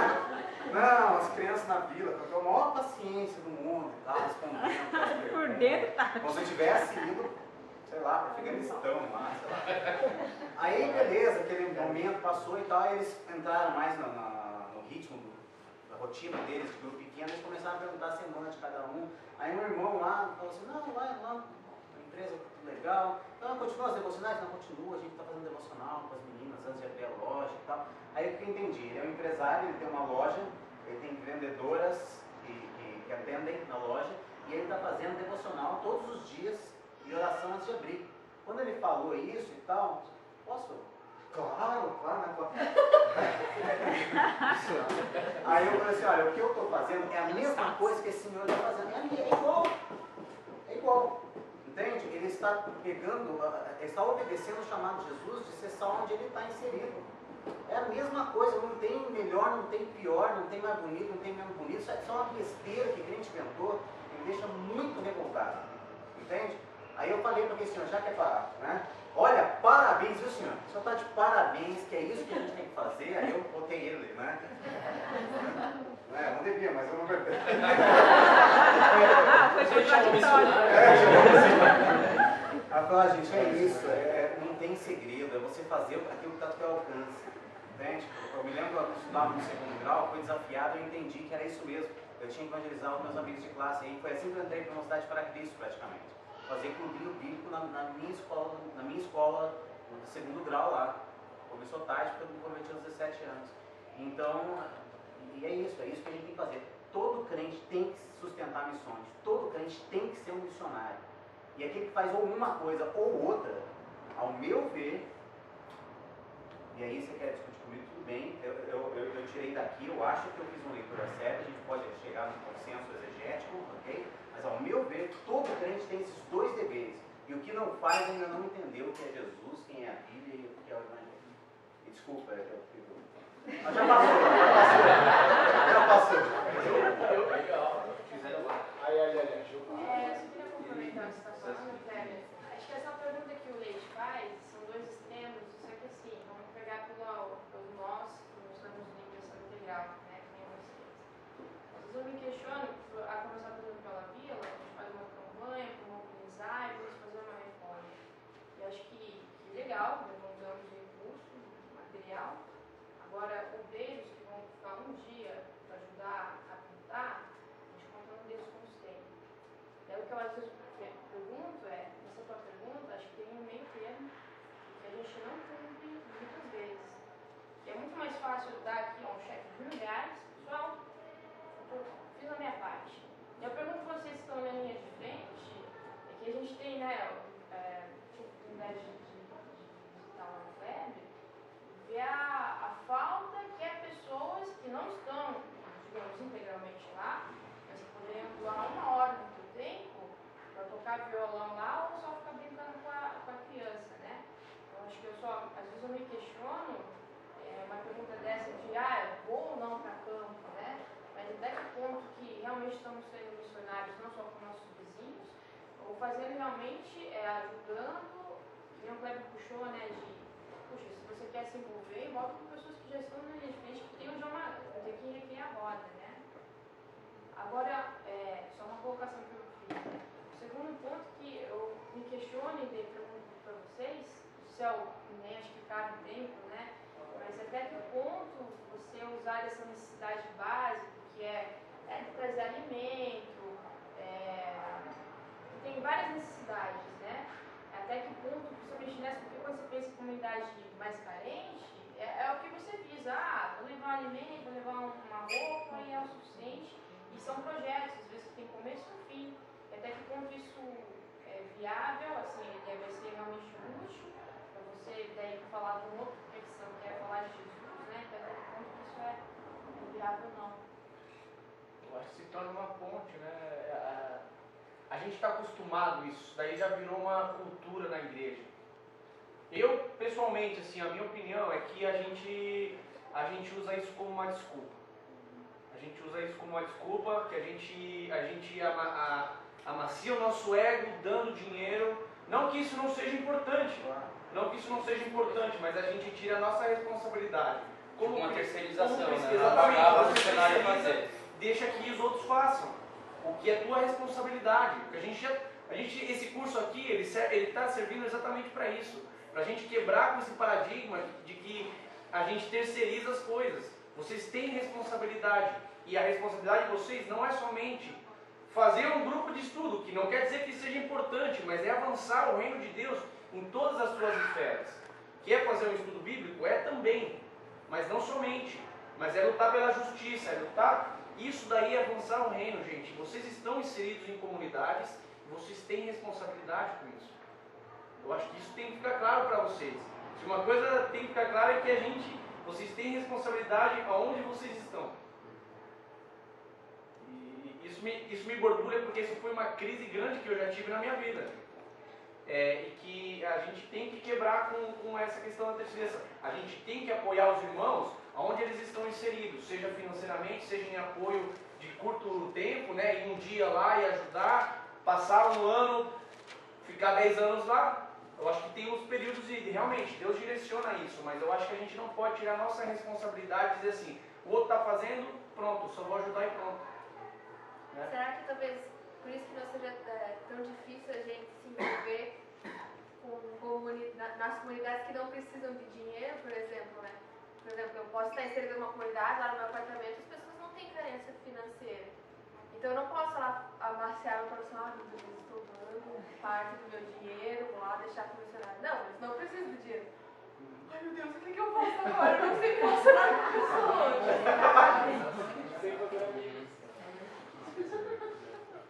Vocês querem falar mais? Acho que comunidade, sim. Eu tenho certeza que o Tom aí, que já deve ter passado por isso. A questão é assim, o cara vai lá, dá 1 hora do seu tempo, uma vez por semana, e você meio que conta com aquilo. E minha grande frustração é que a maioria para. Para assim, ó, não para, avisou que vou ficar 1 ano, 6 meses, que é o tempo que eu posso dar. Eu teve um menino uma vez, pessoal, vou ensinar a bateria na pila, cara, pode?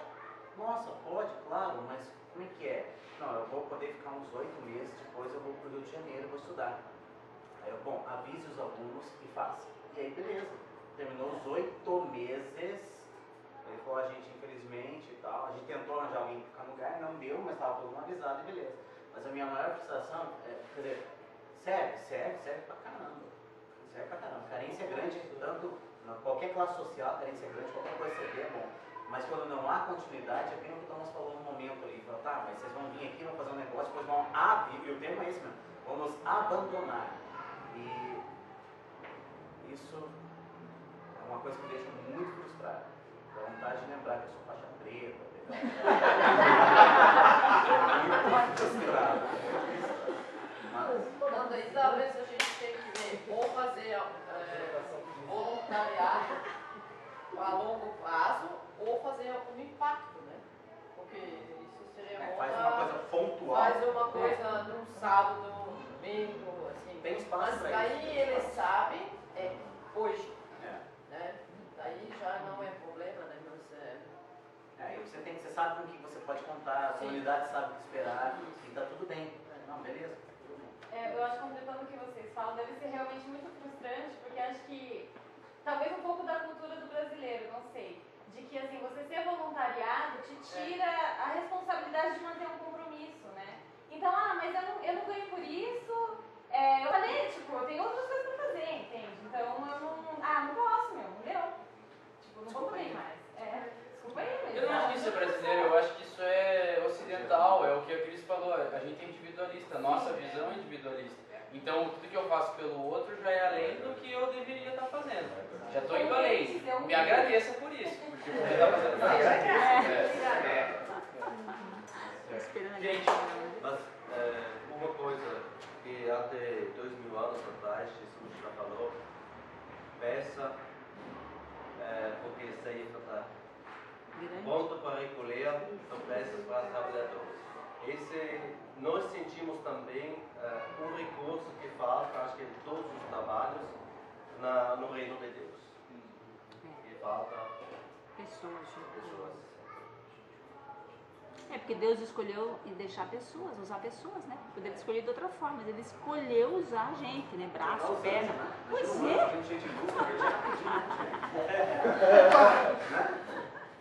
E é um privilégio pra gente fazer parte, né? Eu acho que a gente podia terminar orando para Deus nos mostrar, nos constranger, né? Pra gente pedir licença rapidinho daí, gente. Desculpa, mas a minha família tá lá, assim que terminar eu vou sumir, eu vou virar um guiz, vou dar carona aí pro pessoal que tá aí e vou pegar minha família lá. Tudo bem? Você tá acabando mesmo, desculpa. Tudo bem. Obrigada, viu, Kleber? Obrigada por você ter vindo.